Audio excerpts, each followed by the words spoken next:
Olá, amigos do podcast Mundo para Esporte. Eu sou Gabriel Mair e estou começando esse novo projeto, um podcast para falar sobre esportes adaptados, esportes paralímpicos, esportes para surdos, Special Olympics, todo esse universo. A gente quer debater, quer chamar sempre convidados para contar as histórias deles, de vida, de trajetórias profissionais e divulgar mais esse espaço, esse universo e aprofundar as discussões que nem sempre são possíveis na grande mídia. Então, estamos aqui no estúdio Mané Garrincha, na Central 3, uma central de podcasts independentes, e aqui falaremos para o mundo sobre esse universo. Eu vou participar desse projeto aqui com dois amigos, o Ricardo Tannhofer, um doutor em Fisiologia do Exercício, já rodou aí pelo mundo, hoje treinador de atletas olímpicos e paralímpicos, que fala direto da República de Curitiba. Muito boa tarde, Ricardo. Tomou um drible boa tarde, Gabriel. Boa tarde, pessoal. É um prazer poder contribuir aí um pouquinho com esse novo projeto e bola para frente. A gente vai ter aqui a participação também da Letícia Ferreira, atleta paralímpica da natação, querendo se aventurar em novas modalidades aí, que a gente vai chamar ela no meio do programa. E na mesa nós temos o Leandro Ilhamin, coração aqui da Central 3, e teremos também a intérprete de Libras, Vanessa Bartolo. Todos os episódios do nosso podcast vão ter no nosso canal do YouTube a versão em Libras. E hoje, no estúdio Mané Garrincha, eu tenho a felicidade de receber aqui meu amigo botafoguense, o treinador Fábio Dias, do atletismo paralímpico. Muito boa tarde, Fábio. Boa tarde, Gabriel. Boa tarde, Ricardo. Boa tarde, Letícia. Boa tarde a todos os ouvintes. Primeiramente, gostaria de agradecer esse espaço. Me sinto lisonjeado de começar esse projeto junto com meu grande amigo Gabriel. Me sinto honrado em poder falar um pouquinho do desporto paralímpico, porque nesse momento eu me sinto devolvendo tudo que o desporto paralímpico acrescentou na minha vida, como profissionalmente falando, como treinador, anteriormente como guia, como cidadão, como chefe de família. E eu gostaria de semear um pouquinho da semente paralímpica no coração de cada um dos ouvintes. É muito legal ouvir isso, porque quando a gente começou a trabalhar junto, quando conheci Fábio, a preocupação dele era a vitamina da mãe quando ela não fazia. Então, Fábio, acho que a história começa antes do esporte paralímpico. Você foi atleta olímpico, né? Sua educação foi através de bolsa, o esporte já começou de antes do esporte paralímpico. Eu comecei no Rio de Janeiro.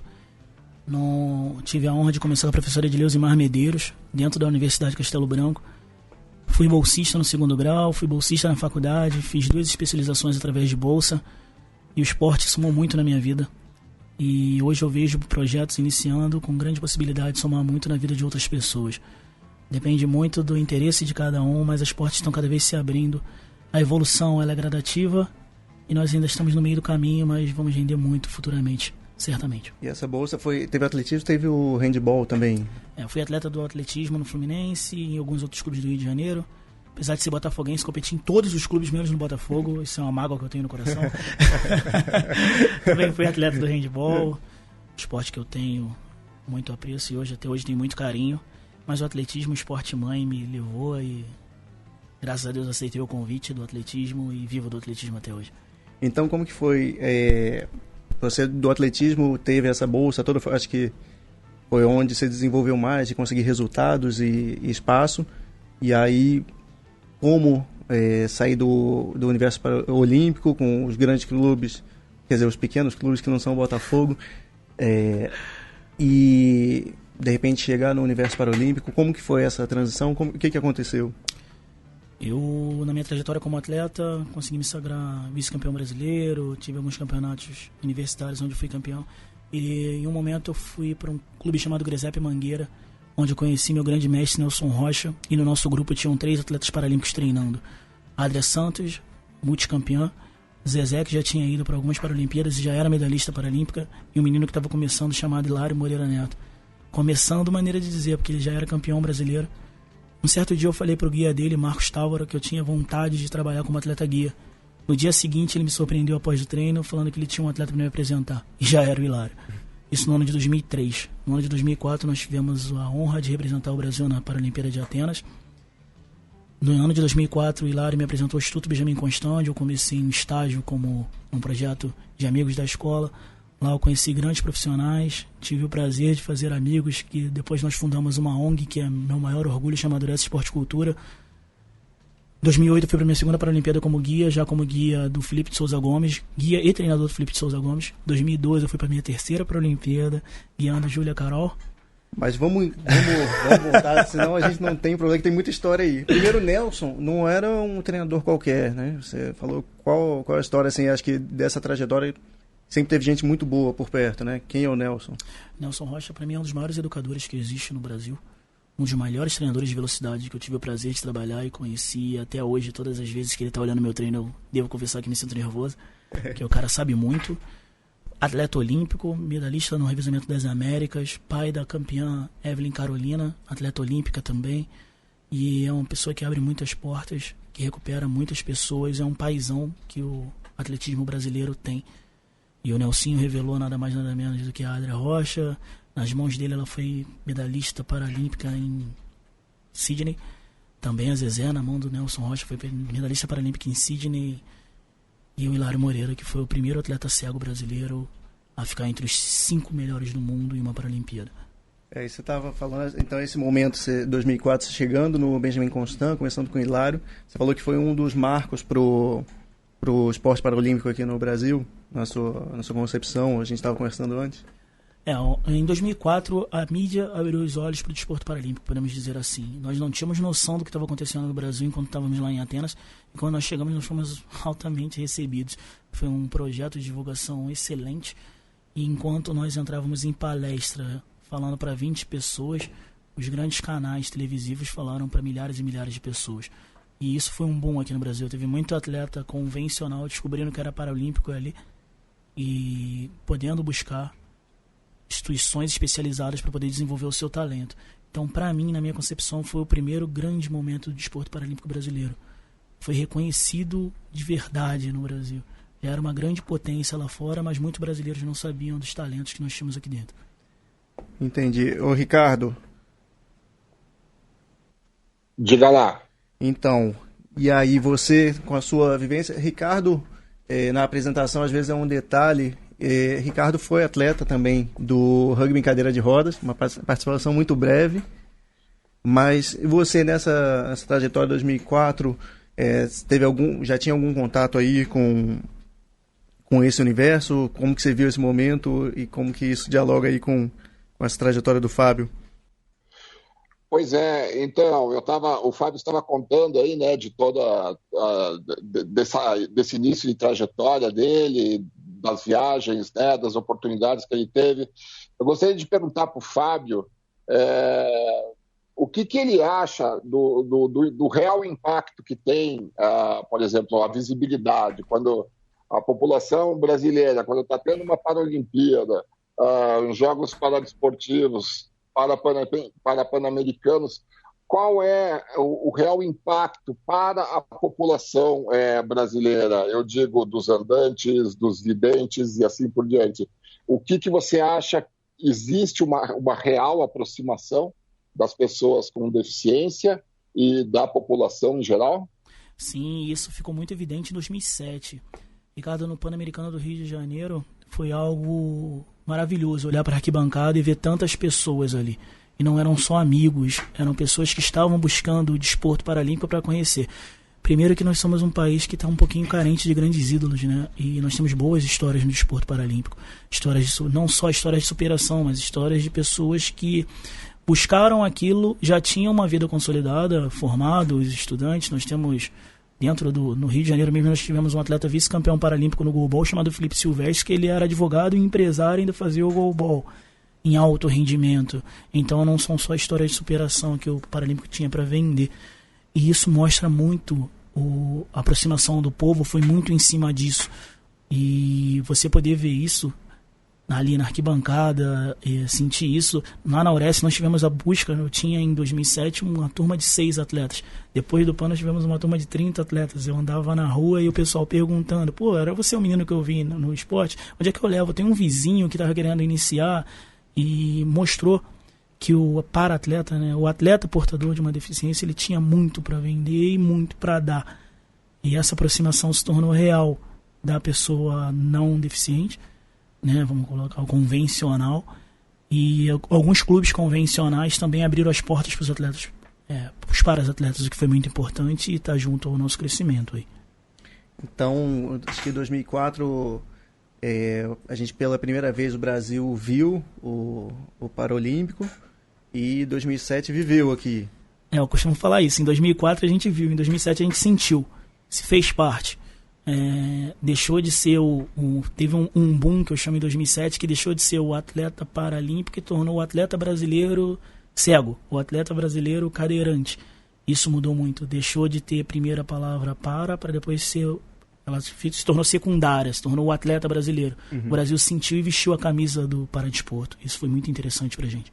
E aí assim, teve o PAN, o resultado desse PAN já foi um dos melhores que a gente teve até então, mas eu acho que com os jogos, e aí a gente indo para 2009, quando a gente foi decidido que os Jogos Olímpicos viriam aqui para o Rio, eu acho que aí a gente teve um outro salto, e você viveu bastante. Você era treinador de clube em 2007, e aí você hoje é treinador da Seleção Brasileira. Como que foi essa transição? Você era um guia de um clube, treinando o clube, e hoje na seleção, essa transição sua e também do movimento? Hoje até é uma oportunidade interessante de falar sobre os projetos de carreira, transição de carreira que o Comitê Paralímpico faz, que é bem interessante. Eu me vejo um dos frutos desse projeto de transição de carreira. Eu comecei em 2004 como guia, em 2005, como eu estava formando, fui como auxiliar para algumas competições internacionais, tipo o Campeonato Mundial de Jovens Cegos, Campeonato Pan-Americano Sub-21. Você está formando a graduação em Educação Física? Isso, formei em 2005. E teve toda essa transição de você também ter a visibilidade do seu trabalho. Isso é bem interessante. Alguns atletas fazendo resultado e as pessoas buscando como é que aquele resultado estava sendo construído, entendendo que por trás daquele atleta, como qualquer atleta convencional ou não, tem uma equipe multidisciplinar trabalhando, e as vagas foram se abrindo para essa equipe. E isso foi bem interessante. Tive a oportunidade de mostrar o meu serviço. Eu costumo dizer que a sorte me encontrou trabalhando bastante e fui agraciado por ter alguns atletas, além de talentosos, muito inteligentes, e nós conseguimos fazer a projeção de carreira desses atletas muito bem. Isso acabou abrindo muitas portas pra gente, tanto que hoje eu faço parte do quadro de treinadores do Comitê Paralímpico Brasileiro, trabalhando dentro do Centro de Treinamento Paralímpico. E aí teve que abandonar o goalball. E sempre tinha algum outro esporte ali de lado, era o handball, depois o goalball. Exatamente, em 2012, né, no meu terceiro Jogos Paralímpicos, foi até engraçado, que eu era guia de um atleta, treinador de mais 2. Em 2012 eu estava guiando uma atleta que foi bronze em sua primeira Paralimpíada, estava sendo treinador de um atleta que foi campeão paralímpico em sua segunda Paralimpíada, estava acompanhando como treinador também a atleta mais jovem a representar o Brasil naqueles jogos, e no quarto do lado estava a seleção de goalball, onde eu tinha um atleta que treinava junto comigo na base. E quando chegou o momento de decidir entre as duas modalidades, o coração sangrou bastante, mas a gente sempre viu onde tinha a melhor projeção, né? E graças a Deus deu certo. Mas acompanho de longe. Sempre que tem Campeonato Brasileiro eu tô lá, sempre que tem regional eu tô lá olhando. Não posso atuar mais, sofro porque tem atleta que trabalharam comigo hoje competindo, até em âmbito de seleção. E aí não poder dar instrução, que o goalboy calado é difícil pra mim, que sou muito visceral. Ficar calado ali na beira da quadra eu sofro. Ô Leandro, não sei se você já conhece, o goalball é um esporte feito para cegos. Ele foi criado, é o único esporte paralímpico do programa paralímpico que não é uma adaptação. Ele foi feito para cegos. Eu não conheço. Então teremos alguns jogadores aí em breve. Que legal. Mas é muito legal. A bola tem um guiso. É um gol a gol na quadra de vôlei. Então as equipes... que os goleiros ficam deitados? Isso, os jogadores. Então eu já vi. Eu não conheço as regras, mas eu já vi esteticamente. Então o silêncio, e não pode ter comunicação de fora da quadra com a quadra. E aí as linhas tem um barbante por baixo, você tem que sentir pelo tato, escutar a bola. E tem que ter comunicação dentro da quadra. E foi um dos esportes que mais cresceu dentro do Brasil. O Brasil, eu não trabalhava ainda no Paralímpico, mas morava ali perto de Campo Grande. Teve o campeonato 2002 mundial de goalball, onde o Brasil começou até meio como um patinho feio. E hoje o Brasil volta de um campeonato pan-americano, onde as duas seleções foram campeões. As duas seleções masculina e feminina estão classificadas para os jogos. A seleção masculina fez as duas finais dos últimos jogos. Então o Brasil hoje é uma referência, é um país a ser estudado, de tão resultado tão próspero que tem tido, né? Esse campeonato 2002 eu tava lá, e aí assim, a gente descobrindo que os estrangeiros faziam bola com efeito ou bola quicando, quicada, que a gente nem sabia que isso existia. Que tinha como fazer. Então foi em 2012 Londres que você teve que decidir aí se... Na volta de Londres eu tive que decidir se eu conseguiria continuar dando apoio diretamente para o goalball ou se eu ficaria só no atletismo. E aí eu fiquei meio que ali nos bastidores, dentro da URES, mas ainda trabalhando. E algum campeonato e outro eu não conseguia ir em todos, porque muitas competições batiam. E a outra decisão doída para mim foi em 2015, quando eu tive que parar de guiar e virar só treinador. Mas faz parte da transição, faz parte da, vamos dizer, da evolução, né? Mas como que foi essa decisão? Foi você que decidiu? Foi a perna que não alcançava mais? Não, a perna até ia, só que chegou a um ponto que os atletas estavam precisando mais de mim fora do que dentro da pista. Você acaba estavam passando algumas coisas nos meus olhos que eu não estava conseguindo responder por estar ali dentro.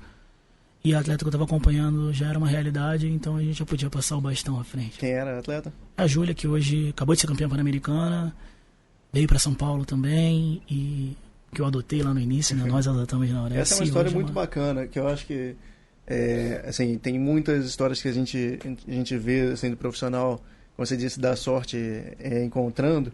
Essa é uma história que eu acho, assim, eu participei, eu soube da história acontecendo, achava que, assim, era uma loucura, para ser feita uma loucura desse tamanho é porque você tinha muita certeza, mas não sei se eu teria isso. Talvez por isso eu não seja treinador da seleção e você seja. Não, vou te ser sincero, era uma loucura numa incerteza, foi um tiro no escuro. Eu até conto que quando eu cheguei no aeroporto para buscar a Júlia, eu me assustei. Mas como foi a história? O que aconteceu, nós tivemos alguns atletas que foram para o Campeonato Mundial de Jovens em 2009, e lá eles conheceram a Júlia. E aí tinha um atleta nosso que ele ficou dividido muito tempo entre o atletismo e o futebol, chamado Livingston Costa. Um domingo, o Livingston me liga no meu celular, fala: Fábio, você ainda tem vontade de guiar uma atleta cega para velocidade? Eu falei: pô, cara, tenho sim, é uma prova que eu quero investir. Então, tem uma menina aí na conferência, que era um negócio que eles faziam, que fazem até hoje, né? Botam 3, 4 pessoas conversando ao mesmo tempo, quer conversar contigo. Aí a menina fala um oi cheio de sotaque. Eu falei: menina, você é de onde? Ah, eu sou de Manaus. Eu falei: nossa, como assim você é de Manaus? Eu tô pensando que é uma menina aqui de Niterói, ali pertinho do Rio de Janeiro. Ela: não, eu conheci o Livingston e a Viviane numa competição no Campeonato Mundial de Jovens e eu queria ir treinar com vocês no Rio de Janeiro. Eu tomei um susto, né, cara? Como assim? Uma menina mundial de jovens, ou seja, menor de idade, querendo vir pro Rio de Janeiro, ela é de Manaus. Eu falei: não, mas e sua mãe? Que sua mãe fala disso? Não, minha mãe falou que me apoia. Aí eu falei: peraí, me dá um minuto. Liguei pro Anderson, que era presidente da URES. Falei: cara, tem uma menina aí que tava no Campeonato Mundial, ela disse que treina pouco lá e a menina tá ganhando muita coisa. Acho que vale a pena a gente investir e trazer. O Anderson falou: cara, se você acha que é bom, vamos comprar. Eu falei: nossa, então vamos lá. Conversei em casa, meus pais, graças a Deus, aceitaram. E aí eu comecei a conversar com a mãe dela. Ela se emancipou em Manaus e eu assinei uma carta de responsabilidade no Rio de Janeiro. Ela foi para o Rio de Janeiro e até então eu só conhecia da Júlia papel, resultados. Eu não lembrava da fisionomia da pessoa e no telefone ela falou: não, você já até me guiou em competições. Eu falava: gente, mas eu guio mais de 20 cegos em competição. Quando eu cheguei no aeroporto, eu esperava uma menina grande pelos resultados. Quando eu cheguei lá, era uma menina de 1,49 m, magrinha, que eu brinco com ela até hoje, que ela só tinha cabelo. Primeira coisa que eu pensei: meu amigo, que besteira que eu fiz. Agora eu vou ter que fazer essa menina correr. E já no ano seguinte ela me deu bastante felicidade. Ela foi para a competição sub-21 com 18 anos e ela trouxe 3 medalhas numa competição internacional sub-21 em 2010. Em 2011 ela vai para o Pan-Americano Adulto em Guadalajara, medalhista no Pan-Americano Adulto em Guadalajara. 2012 a gente vai para Londres, ela é medalhista em Londres. E hoje, graças a Deus, ela trouxe a família dela primeiramente para o Rio. Conseguiu montar uma estrutura boa para a família dela lá, vivendo do esporte. Depois, quando a gente veio para São Paulo, ela relutou um pouquinho, por já estar casada, mas acabou vindo e agora ela é campeã pan-americana adulto. Ou seja, valeu muito a pena investir e a gente tem grandes planos para ela futuramente. Não, é uma história, assim, que chegou lá, essa menina, assim, bem pequenininha, que mal falava e hoje lidera uma família já com uma postura de adulto e muito mais nova que a gente, é uma história muito bacana e é isso, das sortes que acontecem também quando estamos trabalhando. E é um negócio legal que acontece no Paralímpico, né? Muitas das vezes a família não está estruturada, não existe uma família estruturada para receber uma pessoa portadora de deficiência. E daqui a pouco essa pessoa que no início ela pode ser um problema, ela se torna a solução de toda a família, que foi o caso dela. A família não tinha estrutura para ter uma menina cega em casa. E hoje essa menina cega dá uma estrutura para uma família. Olha só como as coisas são bem legais quando são bem trabalhadas, né? Então, assim, esse potencial do esporte, dessa mudança, né? O marido dela, acho que tem uma história parecida, de uma família que ele é o cara com maior qualificação, quem mais viajou dentro de casa, que é um líder dentro da família. E um líder institucional também, né? Presidente da associação. Exatamente. O cara é bom. Foi nosso chefe, né? Foi nosso chefe. Um dos poucos chefes que eu falo bem. Mentira. Mentira. Quem ser chefe foi amigo. Então, e somos padrinhos do casamento, né? Somos padrinhos do casamento dos dois. Então, a gente parou aí. O Ricardo, onde que a gente parou? Como que... Estamos em 2000... Então, eu tenho uma pergunta pro Fábio, mas, assim, vamos tentar sair um pouquinho do clichê, tá, Fábio? Você comentando dessa história da garota aí de Manaus, né, que teve essa trajetória bem interessante. Você diria que esse tipo de história dentro do paradesporto é regra ou exceção? Eita, aí você me botou numa encruzilhada perigosa, hein, cara? Tem muitos profissionais que compram isso hoje, sim, mas ainda é uma exceção. Ainda não. A história de um outro profissional abrir suas portas, sim. Agora, a história da pessoa conseguir resultados assim, hoje, treinando muito, elas conseguem, sim. Hoje no comitê, a gente tem atletas de várias e várias regiões que estão migrando para São Paulo em busca de melhores condições de treinamento. E a gente está vendo muito deles depois de agora completando 1 ano e meio que está em São Paulo, trazendo a família para poder vir para cá devido a uma melhor condição. Agora, de profissionais abrindo as portas, eu acho que as pessoas ainda têm um pouquinho de receio, até mesmo porque eu costumo dizer que eu dei sorte. Poderia ser uma menina que chegasse aqui e não quisesse a evolução que ela quis. E aí não adianta a gente sonhar pelo atleta, o atleta tem que sonhar junto, né? Então, eu acho que isso faz com que as pessoas fiquem um pouquinho com 2 pés atrás antes de tomar uma decisão. Mas aí o clichê nesse sentido, Ricardo, ou algum outro... Na questão assim do paradesporto, aquela coisa que salva vidas, que tem uma função social maravilhosamente de sucessos. Entendi, Ricardo. Eu acho que o esporte é muito isso, né? Muitas vezes a gente busca o esporte como salvação. E a grande verdade é, alto rendimento, ele é seletista, né? Então a gente vai ver muita gente que se dedica e infelizmente não consegue chegar lá. Porque hoje, graças a Deus, na minha visão de treinador de alto rendimento, o sarrafo está lá em cima, como a gente costuma falar em gíria de esporte. Tem que se dedicar muito. Nós vivemos hoje uma realidade, agora vindo do PAN, tem atleta que está entre o 3º das Américas e não conseguiu sequer ir ao PAN. Porque a seleção de atletismo fechou entre os 2 primeiros da América. Ou você estava entre os 2 primeiros da América, ou você não conseguia integrar a seleção. Ou seja, o nível está muito alto. Precisa de muita dedicação, precisa abrir mão de muita coisa. Chegou ao real alto rendimento. E eu acho que a evolução é cada vez esse gargalo ficar mais estreito. Então, eu fico feliz de ouvir isso, assim, né, por essa honestidade. Porque vamos transportar isso para o futebol, né? Que querendo ou não, a gente tem que admitir, né, que o futebol é o esporte nacional. Com exceção de alguns clubes ruins, como o Botafogo, por exemplo, isso, né? Faz isso, cara. Tá na mesa com o Botafogo. Dá para desligar essa... Corta ele. Perdi o emprego. Então, essa pergunta, porque, por exemplo, a gente vê, isso é muito comum, né? Famílias mais pobres, por exemplo, economicamente desafiadas, digamos assim, sim. E os pais colocam muito aquela coisa do futebol vai ser a salvação da nossa família, e a gente sabe que os jogadores que estão expostos na mídia, em clubes grandes do Brasil, ou mesmo que foram para a Europa, vai ser o quê? 0 alguma coisa por cento de jogadores de futebol que realmente tiveram algum sucesso financeiro, né, econômico.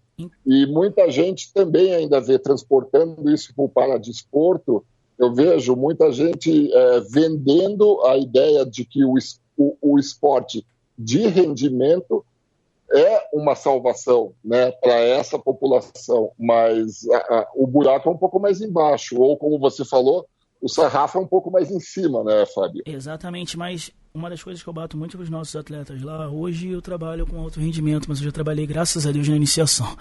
E uma das coisas que eu bato muito com os atletas são as portas que o esporte abre secundariamente. Por exemplo, hoje nós temos, está começando o esporte universitário paralímpico. Nós já temos campeonatos brasileiros universitários. E isso, um atleta pode buscar uma bolsa, pleitear uma bolsa. Aqui em São Paulo nós temos uma... eu não tenho nada, mas a Uni Santana, que é uma faculdade privada daqui, ela está dando bolsa para atletas paralímpicos. Então, eu costumo falar que a gente tem que buscar também o aluno-atleta. E não deixar que entre somente o atleta-aluno. Mostrar para esses caras que o esporte pode dar para ele uma profissão fora dali. Isso é bem interessante. O alto rendimento ele vai ser cada vez mais seletista, mas a gente tem que lembrar que outras portas se abrem através do esporte. Eu sou um exemplo, graças a Deus, aproveitei bem as oportunidades que eu tive em bolsa em graduação, pós-graduação, e se Deus quiser futuramente num mestrado. E eu vendo isso para os meus alunos. Eu falo para um aluno que é campeão paralímpico que ele tem que buscar uma formação fora dali, porque a gente sabe que a carreira de um atleta de alto rendimento é curta. E eu preciso que esse cara vire exemplo fora dali também. E nós já temos atletas que hoje vivem de palestras. Olha que interessante, o cara ele fala tão bem e tem uma graduação tão alta que ele consegue viver disso. Nós temos ex-atletas que hoje são presidentes da associação, e o presidente do Comitê Paralímpico Brasileiro é um ex-atleta que aproveitou as suas oportunidades. E é o que eu tento vender muito para os meus atletas. Eu falo pro cara, compra essa ideia que o esporte pode te dar muita coisa, porque pode. Só depende de você. Mas você tem, assim, essa coisa num dia a dia. Vocês vão uma viagem para um Parapan, vocês ficaram quase um mês longe de casa. O pessoal troca uma ideia de, tem um curso à distância aqui que dá para fazer e tal, ou é aquele estereótipo de jogador jogando PlayStation, jogador de futebol que a gente vê? Cara, isso é legal, porque a gente já vê alguns atletas cobrando de outros. Por exemplo, cara, tá legal, hoje você tá bem, e amanhã? Por que você não faz uma faculdade EAD? Tem os projetos de bolsa que o próprio Comitê Paralímpico tem de alguns parceiros, né? No site tem isso, que os atletas podem buscar algumas ajudas de parceiros. E os atletas já estão passando para outros. Isso é muito interessante. Que a gente vê uma conscientização não só de fora para dentro, né? O treinador pro atleta, mas de dentro... Isso é muito legal. Quando eu fiz intercâmbio lá no Centro de Treinamento de Colorado Springs, do Comitê Olímpico Americano, que também gera o Paralímpico, e lá pro atleta ser residente lá, ele tem que ou estudar, ou trabalhar, ou voluntariar. Ele não pode só fazer o esporte. Então tem essa coisa que é institucional que tem que fazer. Mais uma ação. Então acho que a gente está aí em Londres, você deixou de ser 2015 você deixou de ser o atleta guia, já na porta de 2016. Você, ali naquele momento, é treinador da Aurece ainda, do clube, ou qual que era a função? Eu ainda era treinador de clube e tive minha primeira convocação como treinador de seleção em 2016, que eu fui convidado para ser o treinador de velocidade da seleção brasileira e o responsável pelos revezamentos brasileiros nos Jogos do Rio.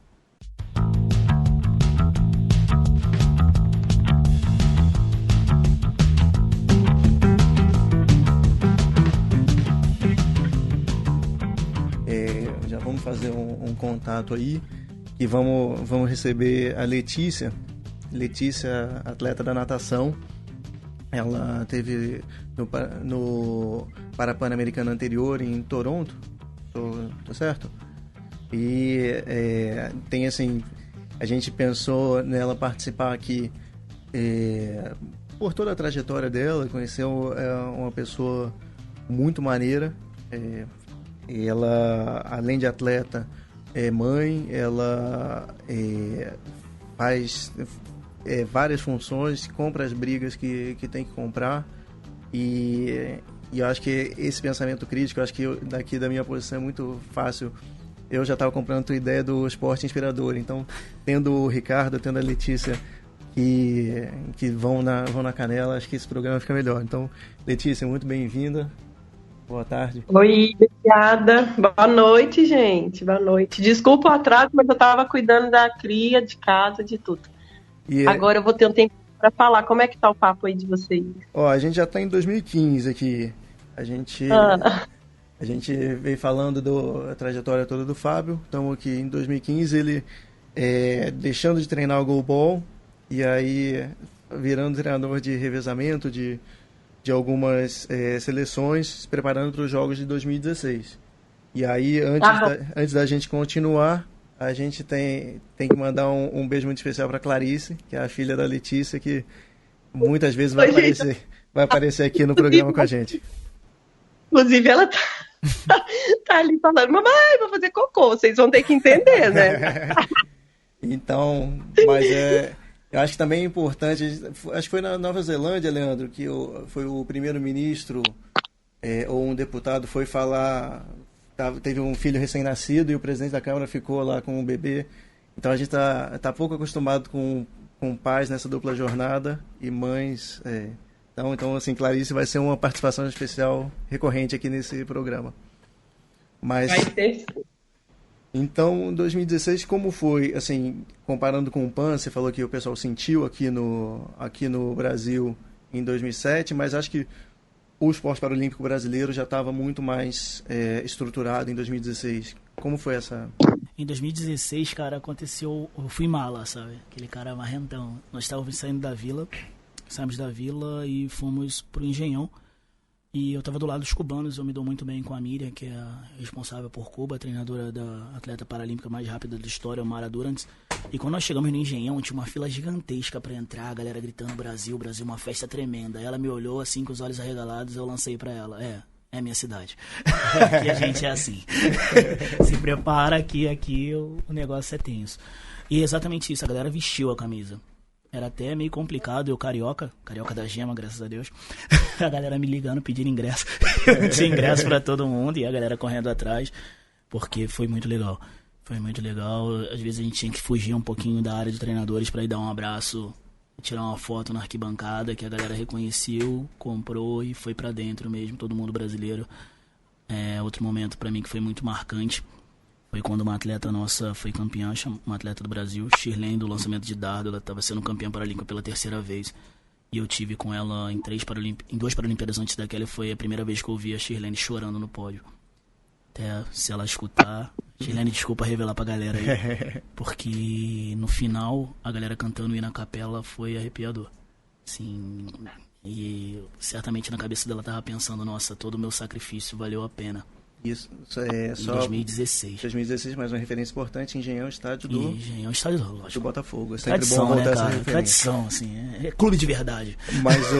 Mas isso, o comitê, assim, você que teve em 2007 como atleta guia e 2016 como treinador, o que mudou de estrutura, o esporte, como que foi essa evolução nesses 9 anos? Olha, eu costumo dizer, eu acho que eu já até falei aqui, né? A evolução, ela acontece, para ela ser sólida, ela tem que acontecer em passos curtos. A gente primeiro aprende a andar, depois anda acelerado para depois correr. E teve sim uma evolução muito grande de 2007 para 2016, primeiro na divulgação. Eu costumo dizer que a parceria mais importante que a gente tem é da mídia.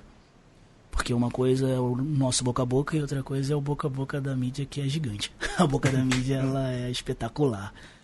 E o convite da mídia foi muito grande. Tivemos palestras em faculdades, o CPB sempre mandando a gente para dar palestras, para chamar o público, chamar a criançada e botar pra galera que era para vestir a camisa junto da gente. E eu até faço um paralelo com um filme Invictus, que fala um pouquinho do time de rugby. Nosso amigo do rugby aí deve ter visto esse filme, se eu vi 10, ele viu 15.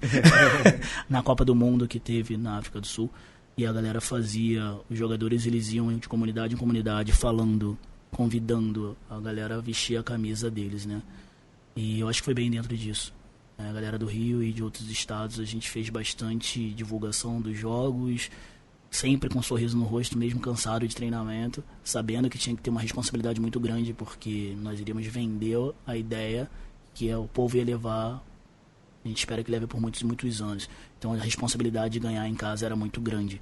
Mas sempre com um sorriso no rosto, teve experimentando as diferenças, que a gente ia em shoppings, ele botava as crianças vendadas para correr com guia e guiando um deficiente visual, sentindo basquete em cadeira de rodas, e isso fez com que a população abraçasse a nossa causa. Mas essa pressão Acho que assim, para alguns atletas deve ter sido um doping, mas acho que tiveram casos também que para algumas pessoas isso virou uma pressão negativa, alguns atletas. Então, como treinador, como foi essa... Hoje, a gente tem a estrutura de ter uma equipe multidisciplinar muito forte trabalhando. E o trabalho psicológico é um dos trabalhos que eu bato palma. Nós temos uma estrutura muito forte para isso, que prepara bem os atletas para a realidade deles. Isso diariamente a gente consegue observar dentro do CPB hoje, dentro do nosso centro de treinamento. E nas convocações sempre, no atletismo sempre tem o apoio de um psicólogo, no mínimo um psicólogo, para poder traçar, porque quem supera a primeira adversidade é que é o campeão. No alto rendimento é isso, a diversidade vai estar para todo mundo. Nós vamos para um país tipo Pequim, onde a comida era completamente diferente da nossa, fuso horário de 12. Quem superar essa diversidade primeiro vence. E quem estava vindo para o Brasil estava passando por isso também. Então nós tínhamos a diversidade da pressão do povo, que nós podíamos usar como combustível. E os outros estavam tendo a diversidade da pressão contra eles, da alimentação contra eles, do calor maravilhoso do Rio de Janeiro que eu sinto falta. E quem superou primeiro venceu. Entendi. Interessante que essas adversidades todas são fatores externos, né? Não, porque acho que é uma coisa que às vezes incomoda, e acho que Letícia até poder falar mais, porque ela é cadeirante e é campeã, mas ela compete com as pessoas da classe dela. Então os fatores que vão influenciar são esses externos, calor, é fuso horário, família, alimentação. Então, Letícia, se você pudesse, a gente agora saindo dos jogos, a gente tem um grande legado que foi a construção do centro de treinamento do Comitê Paralímpico Brasileiro aqui em São Paulo. Letícia, você já esteve aqui no CT? Como que é a tua experiência? Já tive sim, desde a primeira competição. E assim, posso dizer que o CT tá de qualidade, assim, de acessibilidade, de tudo que a gente precisava, que não tinha ainda aqui no Brasil, tá assim, nível internacional mesmo. Assim, tudo que a gente estava acostumado a ver fora do Brasil, a gente tem aqui agora. Nem o evento teste lá na piscina dos Jogos do Rio 2016, nem a estrutura do evento teste estava tão boa quanto a do CT Paralímpico. Então, em relação a isso, a gente está muito bem equipado, sabe? Muito bem respaldado, assim. Graças a Deus, porque demorou, né? Assim, eu já competi em piscinas horríveis, lugares que não tinham vestiários adaptados, e isso era um fator que atrapalhava muito, assim, porque na hora de natação, né, por exemplo, no atletismo não tem esses trajes, mas... Já vai, filha. Mas, assim, você ter um lugar para deitar, quem é cadeirante principalmente, né? Para deitar e pôr um traje de natação é outra coisa. Ter um banheiro adaptado limpo, com pessoas limpando lá toda hora, é outra coisa. Então, esse fator não atrapalha mais, né? Agora, individualmente, aí eu acho que vem a questão mesmo que o Fábio falou, de cabeça, outros fatores. Aqui, quando a gente está no Brasil, não atrapalha tanto, né? Os fatores climáticos, mas porque a gente está acostumado. Eu acho que os psicológicos são os que complicam mais mesmo. E se não tem atleta que não tem esse suporte, é muito complicado se manter com saúde, assim, saúde mental mesmo, dentro do esporte. Bom, é isso. É isso que você pergunta. E puxando um pouquinho, né, não falo nem... Eu sou apaixonado pela empresa. Eu lembro em 2004, quando a gente estava fazendo a preparação para ir para os Jogos, quando nós tivemos a primeira reunião, eu lembro de ter ligado pro meu irmão e falado para ele, cara, eu descobri o que eu quero. Eu ainda estava naquela dúvida ainda se eu ia trabalhar no Paralímpico ou ia trabalhar no Olímpico. Eu falei, não, eu quero trabalhar aqui. Aqui eu acho que as pessoas olham além do atleta. Então ele falou, se capacita e vai, mete a cara e vambora. E uma das coisas que a gente visualiza muito é a oportunidade que os atletas têm de chegar e falar, olha, na minha visão isso está legal e isso pode melhorar. Isso é uma realidade. Uma empresa que escuta o funcionário, porque a grande verdade é o seguinte, só existe treinador porque tem atleta. Só vai existir uma referência daquela, um centro de treinamento desse, porque a gente tem atleta para colocar lá dentro. E a empresa, você diz, é o CPB? Sim.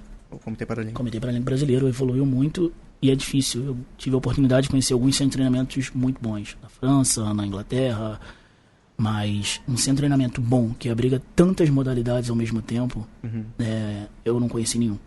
No mesmo local, conseguindo assistir tantas pessoas, tantas modalidades, e cada uma com a sua particularidade, e atingir bem, isso é muito difícil. Então tem que tirar o chapéu para essa gestão que fez tão bem pro desporto paralímpico, não só brasileiro, mas mundial. Agora, uma pergunta nisso. Vai lá, Rico. Eu posso colocar o Fábio numa fogueira novamente? Faz comigo, não. Eu tô gostando tanto de tu, cara. Vamos lá.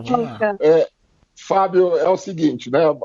Vocês comentaram, a própria Letícia comentou, né, desse CT fantástico que tem em São Paulo. O material humano, tanto de atleta quanto de profissionais também, o Brasil, pelo jeito, é bem servido. E você, como um profissional da área, eu gostaria da sua opinião.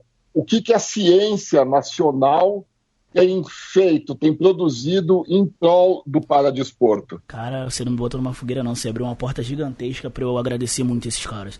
Hoje nós temos um departamento de ciência do esporte dentro do comitê, que é coordenado pelo professor Ciro Winkler, né, que foi coordenador do atletismo durante muitos e muitos anos. E hoje nós conseguimos, vou falar dentro da minha modalidade, que é o que eu trabalho diariamente, a gente consegue mensurar o quanto o treino do atleta foi, agora que nós estamos em fase final para a classificatória do Mundial, a gente consegue ver o quanto o atleta potencializou, já que nós trabalhamos com velocidade, o quanto o atleta potencializou com aquele treino ou o quanto ele deixou de potencializar, o quanto ele entrou em fadiga ou ele não entrou, o quão proveitoso foi para esse atleta. E lançou um estudo fenomenal, que municia muito bem nós treinadores, que ele mostrou, a gente já consegue comparar no squat jump, que é um salto vertical, o quanto esse atleta faria nos 100 metros. E aí eles criaram uma ferramenta também que a gente consegue calcular aonde esse atleta começou a cair e o quanto a gente pode melhorar em cima do squat jump. Isso é bem interessante e estão saindo bastante artigos. Agora mesmo o Ciro foi apresentar um artigo que mostra na nossa base, né, no nosso treinamento inicial do ano, que a gente fez um trabalho de pliometria, de saltos, e que teve reflexo tanto no ganho aeróbico quanto no ganho de potência, isso em base. Então, a base antiga, para quem não entende a base, ele é um treinamento que para os velocistas a gente puxa bastante em quilometragem, em repetições, para o cara ter... exatamente, para dar base para ele suportar o ano todo. Só que os estudos mostravam que o atleta perdia muito em produção, em velocidade, justamente porque a gente estava trabalhando a parte aeróbica do atleta, né, que vai contra esse lado de potência. E agora a gente conseguiu lançar uma maneira de treinamento em cima da pliometria, comprovar através da pliometria que o atleta pode perder menos e ganhar a mesma taxa aeróbica que a gente precisa nesse período. Então, hoje a gente tem um centro muito bom para isso. E conciliado com o que a gente vinha falando antes com a Letícia. Sobre a psicologia, lá também estão criando ferramentas onde o atleta consegue perceber o quão focado ele está. Estão sendo aplicadas isso, ferramentas de concentração, estão criando espécies de softwares e aplicativos para poder o atleta ter a noção do quão concentrado ele está ou não está no momento de prova. Coloca ele para imaginar ou reproduzir um treinamento forte e analisa o quão concentrado ele estava. Isso tudo através do nosso laboratório de pesquisa e ciência. Então, tem andado bastante. E, além dessa parte prática aí que eu não conheço muito bem, porque eu não estou no CT, né? Eu vou lá mais para competir, foi criada a Academia Paralímpica também, Ricardo, de produção científica, inclusive com parceria com a Universidade aqui de Uberlândia e de outras universidades, mas partiu daqui através do professor Alberto Martins, que inclusive foi quem me colocou para nadar, que me abriu os olhos para eu fazer algum esporte. Então, tem havido muito mais produção científica atualmente, não é, Fábio? Isso, e a saída de profissionais para dar curso. Por exemplo, esse ano nós tivemos o primeiro curso até fui eu que ministrei, de atletas guias. Atleta guia é o que corre junto com os deficientes da classe 11 e 12. Ensinando eles um pouquinho mais da regra, um pouquinho da ação dentro e fora da 11 e 12, prova. Quem são? Baixa visão. Seria mais ou menos assim, o cego total, dentro do atletismo, e o 12 seria a visão subnormal. O que nós temos de qualidade a 60 metros, eles teriam a mesma qualidade do que nós enxergamos a 60 metros, enxergando a 2 metros. Ou eles teriam um ângulo de visão somente de 15 graus. A visão é avaliada em duas formas: o quanto você enxerga, a acuidade e qualidade. Campo e acuidade, o quanto você enxerga e a angulação que você enxerga. Então os atletas de 11 e 12, eles têm direito a correr com um atleta guia ao lado. E a gente está capacitando atletas guias, porque a gente viu muitos atletas guias perdendo medalha. O atleta guia, ele não faz com que o atleta ganhe medalha, mas ele faz com que o atleta perca a medalha. Então a gente tem que cuidar para que isso não aconteça e está começando a capacitar. Hoje nós temos o curso nível 1, 2 e 3 dentro das modalidades de atletismo, natação e halterofilismo, onde os profissionais podem vir e fazer esses cursos por profissionais capacitados do CPB e de outras nacionalidades, outros NPCs. Ano passado o nível 3 veio com o espanhol, que é referência no salto em distância mundial. E o cara veio aqui dar curso pra gente e era de graça para os profissionais que já tivessem atingido o nível 2 fazer o nível 3. Então tá fomentando da maneira que eu acho bem legal, que é capacitando profissional. E isso é através do nosso laboratório de pesquisa. Agora, Fábio, só voltar um pouquinho aqui, talvez agora eu te bote na fogueira que o Ricardo não botou. Nossa. Juntando o que a Letícia falou e o que o Ricardo falou. E o que você falou, desculpa. A Letícia estava falando que ela conhece a estrutura do CT e não está lá. E você falando de como os atletas que estão na seleção têm uma estrutura com a psicologia, todo esse trabalho que a gente, acho que até devia aparecer mais, acho que em algum momento o Ciro vir aqui, o pessoal da psicologia vir aqui falar de saúde mental no esporte paralímpico vai ser muito importante. Mas o que eu fico curioso, e eu estava fora do país, não estou acompanhando tão perto, é que a gente tem aqui um oásis, que tem essa estrutura toda para quem está passou do sarrafo. E como que fica a distância entre quem ou saiu desse sarrafo, quem saiu da seleção, ou quem quer chegar na seleção, mas não tem essa estrutura no seu clube de base? Não fica uma distância muito grande entre esse oásis de excelência que a gente tem no CPB e a base, que nem sempre as equipes têm essa estrutura? Vamos por partes. A gente vive num país de extensão continental. Então, atender todos os pontos, a gente precisava ter uma potência financeira absurda. Mas o CPB está lançando centros de referência, serão 20. Uhum. Acho que Uberlândia já foi lançado, acho não. Letícia? Foi lançado. Já foi lançado em Uberlândia, a gente já tem lá no Rio Grande do Norte, no Rio de Janeiro está para lançar. Desculpa. Não tem todas as modalidades que tem aí, é bem mais restrito. Porque ele precisa de algumas estruturas que são necessárias para a pessoa que pleiteia. Na verdade, não é o CPB que escolhe, as instituições e estados vão pleitear e, na medida do possível, vai acontecendo esse investimento. Então, eu, Fábio, treinador de atletismo, tá? Eu vejo como aqui o pontapé inicial. E aí já estamos abrindo para 20 centros. E quando os resultados forem acontecendo, a visibilidade vai aumentando, a gente consegue apoios privados e certamente vai expandir até a gente conseguir atingir a extensão continental que o nosso país tem. Isso é muito legal. E a gente já está começando, são 10 minutos aí, Leandro, que a gente ainda tem na nossa hora? Como que estamos? Exatamente, tem uns 10 minutos. Então, o bom do piloto, Fábio, e aí um privilégio teu, é que não tem que ler contato de quem ouviu, isso contando que alguém vai ouvir, mas não tem contato, não tem abraço para mandar nem nada. Então a gente tem esses 10 minutos aí, e eu queria saber de Tóquio, assim, quais são os planos pro Brasil em Tóquio, para o pessoal que você mais especificamente treina. Acho que você ainda está com revezamento, o pessoal de velocidade, assim, os objetivos do Brasil, o objetivo do Fábio, dos seus atletas, como que é esse caminho? Toda empresa pensa o seguinte, mais difícil do que chegar a se manter. Hoje nós somos uma potência. O objetivo é se manter como potência. Nós temos grandes rivais no mundo, a China, que ao concurso, nós temos os Estados Unidos, que investe muito, mas acabamos de ganhar deles muito bem no PAN, e o objetivo é esse, conseguir manter o Brasil na potência que é. E com isso nós estamos com um radar muito forte. Mesmo quem não está hoje morando em São Paulo, o CPB tenta assistir, tem treinamentos intensivos. Esse ano mesmo nós tivemos 4 atletas que vieram para cá para ficar treinamento intensivo junto com os seus treinadores, para a gente explicar a metodologia nossa metodologia e tentar acrescentar de alguma forma na metodologia deles. E foi um projeto que iniciou e deu muito certo, tendo em vista que um atleta foi campeão mundial de jovens, outro atleta jovem foi campeão mundial de jovens, foi para o Pan-Americano e fez o índice do Campeonato Mundial Adulto. Uma outra atleta foi pro Pan-Americano, se sagrou vice-campeã Pan-Americana, e uma outra atleta foi pro Pan-Americano e ganhou uma medalha de prata e uma medalha de bronze. Então, são projetos que a gente tem acompanhado e que tá dando norte pra gente buscar um grande resultado. A velocidade, com todo respeito às outras modalidades, o atletismo é o carro-chefe do CPB, a gente vem trazendo grandes medalhas junto com a natação e outras, porque são as que mais competem, né? Nós temos muita prova. E a ideia é ir com o máximo de atletas possíveis. A gente ainda está brigando por mais vagas. Vai ter o campeonato mundial agora em Doha. Perdão, Dubai. Vai ter o campeonato mundial agora em Dubai, que os atletas que ficam entre os 4 abrem vaga para o Brasil em Tóquio. Então o Brasil está indo muito forte. Está muito difícil de montar essa seleção, porque a gente sabe da responsabilidade que vai ser lá. Isso em números. No Rio, quantos atletas estavam? No atletismo? A maior delegação que a gente teve no atletismo foi em Pequim, 48 atletas. Nós estamos indo para o Campeonato Mundial com 40 atletas, podendo chegar a 41.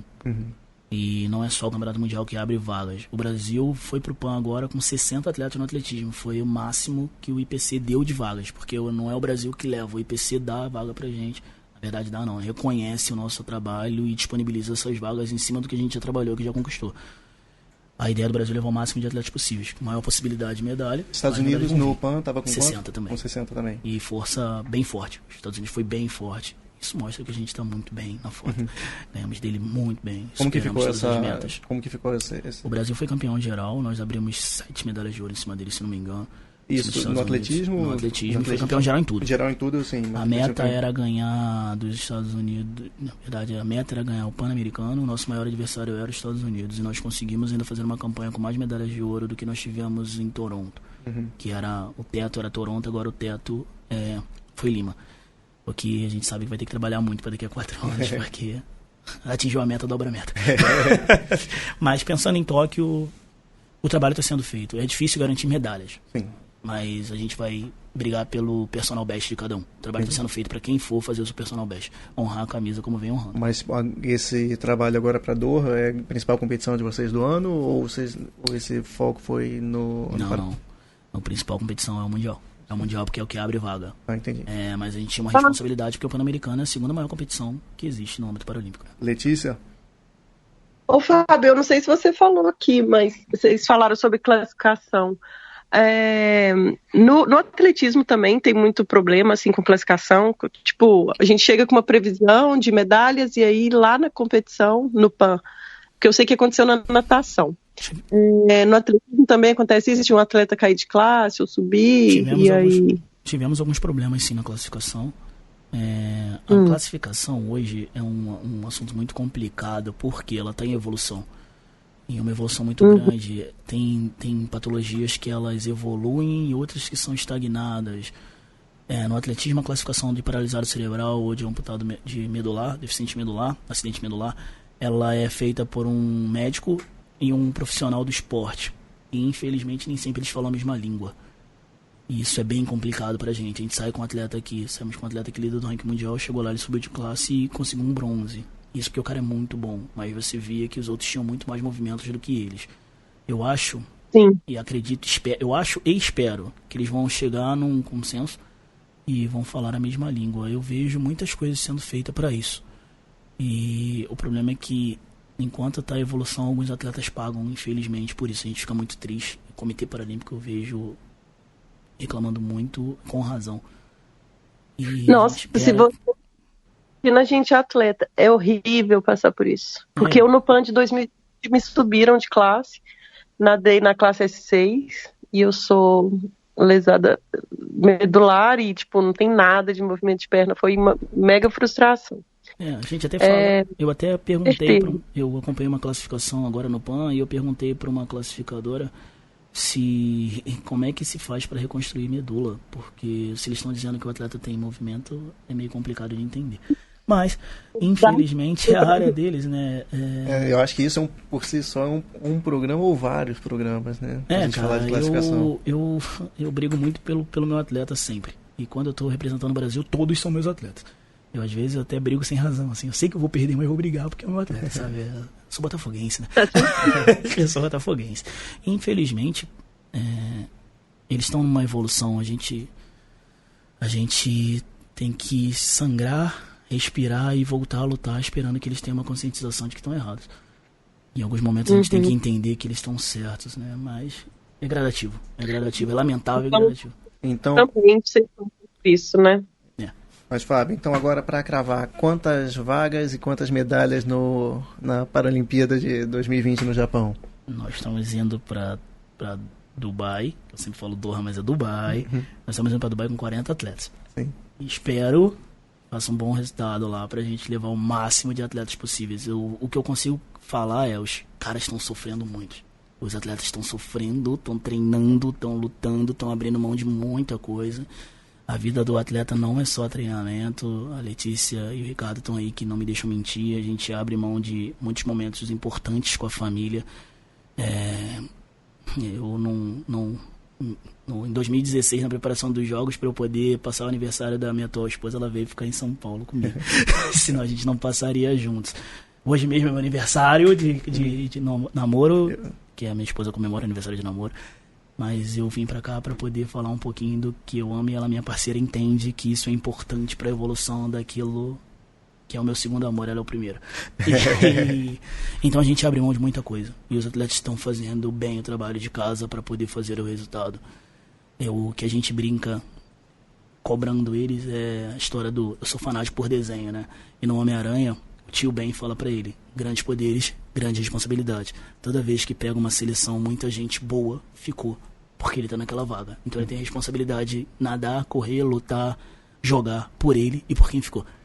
Então é isso que a gente garante. Os caras vão nadar, lutar, correr e jogar por quem ficou. Não tem como. A gente tem que ter uma manchete pra lançar o programa. Já me falaram que eu ia aqui falar com um amigo, só tomei paulada.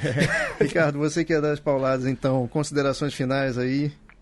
E temos 3 minutos antes que sejamos expulsos. Então, rapidinho, eu vou fazer o papel do advogado do diabo. Eu gostei da história de fazer um programa sobre classificação, porque a minha esposa é classificadora funcional internacional de rugby em cadeira de rodas. Então, eu vou colocar ela aqui para brigar com vocês, viu? Com os atletas aqui e com os técnicos, tá bom? Fábio, foi um prazer muito grande falar com você. Eu estou impressionado, sim, com a sua experiência em campo, né? E também com toda a sua desenvoltura. A gente percebe o quão inteligente e o quanto que você já estudou sobre o seu esporte, né? Então foi um prazer muito grande conversar com você. Espero encontrá-lo aí pessoalmente no decorrer da vida aí. Até soltei um sorriso, cara. Tem que enfiar um carinho. Não, eu tive bons amigos que me ajudaram bastante na trajetória, graças a Deus, e continuam me ajudando. E obrigado, e espero... Me chama pra dar uma paulada em alguém também, cara. Me chama aí pra fazer umas perguntas e deixar o pessoal aqui tremendo. Já tomei 3 broncas aqui por estar enrolando o fio do microfone. Letícia e Cecília, daí de Uberlândia, o que vocês mandam de considerações finais? Não é Cecília, é Clarice. Isso que eu disse. É que tá com ruim a ligação. Ele tem problemas. Ali se maquiando, tá? Pra eu poder trabalhar aqui um pouquinho. Mas, Fábio, eu fiquei impressionada também com a sua vivência aí no esporte, e achei o máximo quando você disse que você briga por todos, né? Não é só o atleta que você treina, quando estão lá debaixo das suas asas, são todos os seus atletas. Parabéns pelo seu trabalho, viu? Obrigado. Agradecido de verdade. Bom, daqui de minha parte eu quero agradecer a Fábio, um grande amigo que topou vir aqui, sabendo que eu acho que foi um papo muito legal, não sabia como que ia ser.